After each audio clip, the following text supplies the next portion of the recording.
Here we are in Silhouette Studio, and I'm going to show you 4 ways that you can add patterns to your designs, whether it's stickers or others. I love using patterns, and there are so many options here where we can make stickers or different shapes that are really super unique. So let's get started with a really simple way of using a pattern, and that's in this green circle on the left. To do that, on the left-hand side, I'm clicking here, Drawing Tools, and then on the third one, Draw an Ellipse. Now with my left mouse button, I'm going to start to draw the ellipse. If I hold down the Shift key on my keyboard, it makes it a perfect circle. So when you're happy, we can release. And now I'm going to add a pattern to it.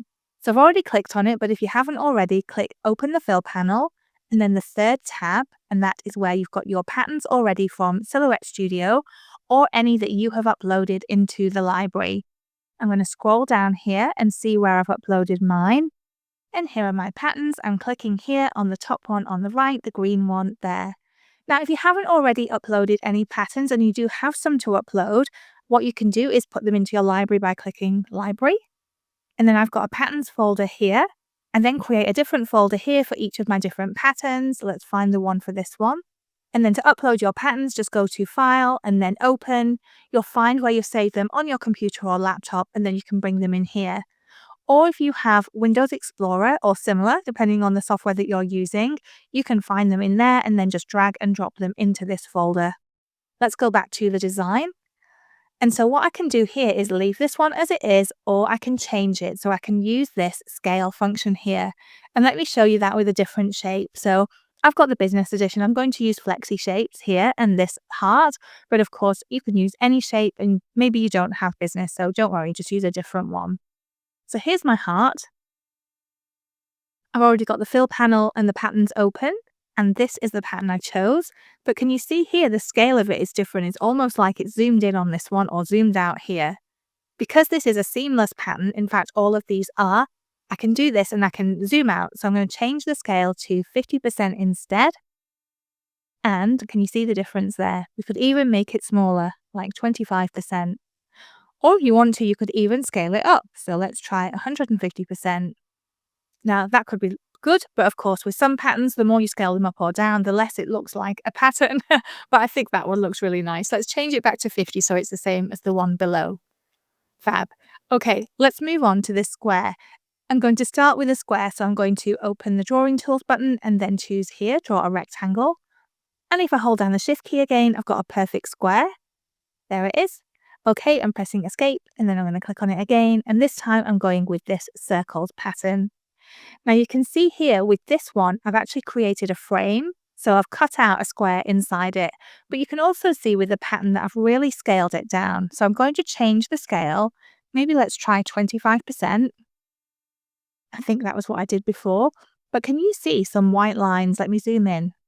Can you see there's white lines here, diagonally and vertically? And that's basically where I've scaled it out, and now I can see where the original square design was. Now, if I was to keep zooming in, you'll see it disappears. So we can't see it anymore. Now, if you had kept zooming in and it hadn't disappeared, that would be a defect with how the pattern was put together. But sometimes Silhouette just does this. I don't know why, but sometimes it adds those lines. So just make sure that you zoom in and it's all okay, as this one is. Okay, next up, I'm going to right click and duplicate this square. So duplicate. And with this one here, I'm going to make it smaller. So let's grab the corner. Make it smaller. Now let's select both of those squares, and I'm going to go to the Transform panel and align them in the center. And while they're both still selected, I'm going to Object, Modify, and Subtract. And I'm left here with my frame, so you can now see through it. And you can do this, of course, with any other shape. So with this example, I wanted to show you how you could scale down the pattern and how you could change it so it still fits in a shape like this too. Okay, next up, we're going to be adding a pattern to text instead. So here I have the word hello. I'm clicking on the text button on the left-hand side, and then click anywhere on the screen, and I'm typing hello. Now I'm going to stick with Arial. That's the font, the default font that it's got for me here. Of course, feel free to play around with different fonts and sizes of your fonts too. So here's mine. I'm going to open the color and the fill panel and the third tab.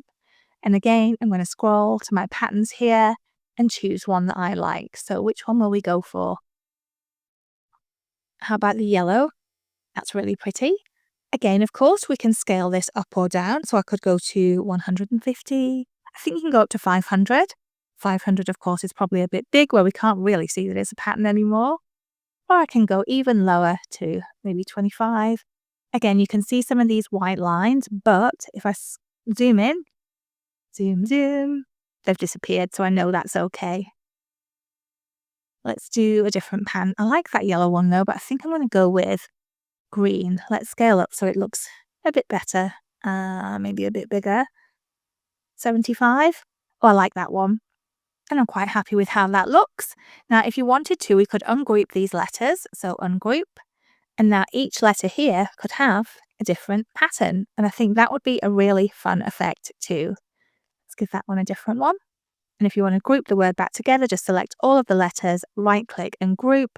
Now, once you've ungrouped a word, you actually can't edit it after then. So just make sure that you're really happy with the letters that you've used.